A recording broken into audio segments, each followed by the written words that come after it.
said a government should not be involved in your personal life. I mean, they were like libertarians. They were very extreme in their ideas. We're going to go past a place on the turnpike called Berlin Heights, where Manuel Drennan had one of his best friends, Paul Craveth, or was Paul the son? Erasmus Craveth, who started and recruited Manuel to come teach there right after the war, right after the Civil War in Nashville, is Fisk University. Do you know anything about Fisk? No. It was the first established black university in the country. And it was founded by this Erasmus Craveth, who was a lawyer and minister from Berlin Heights, Ohio, which was the origins of Berlin Heights were that it was this utopian community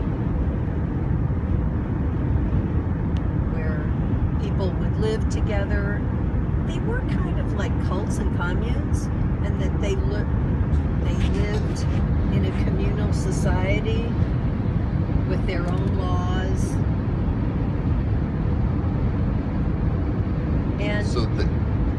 And from what I learned, I've read, and by talking to the mayor in Dakota, Wisconsin, he told me that these utopian societies, the one that the Muse were involved with,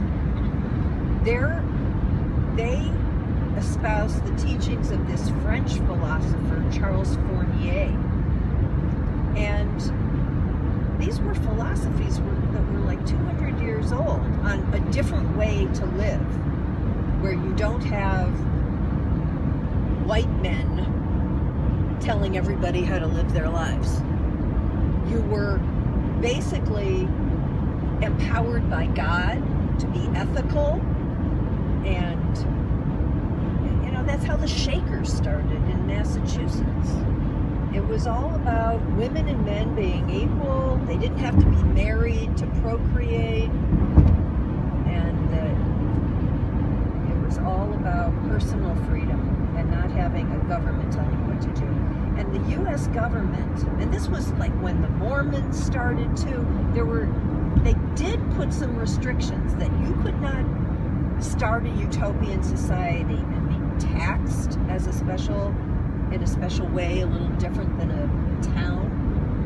You had to have a minimum of so many residents, permanent residents, because you couldn't just say, okay, my family, we're a utopian community. You had to have at least, I think, 150 members and residents, including children. If you read about the Mormons, they wanted to secede from the Union. Really? Yeah. Before the Civil War started, I mean, Joseph Smith was like 1820, 1830, 1840. It was like a generation back. It was when the Indians had been displaced and put out west in their reservations. And there was so much movement and migration going on.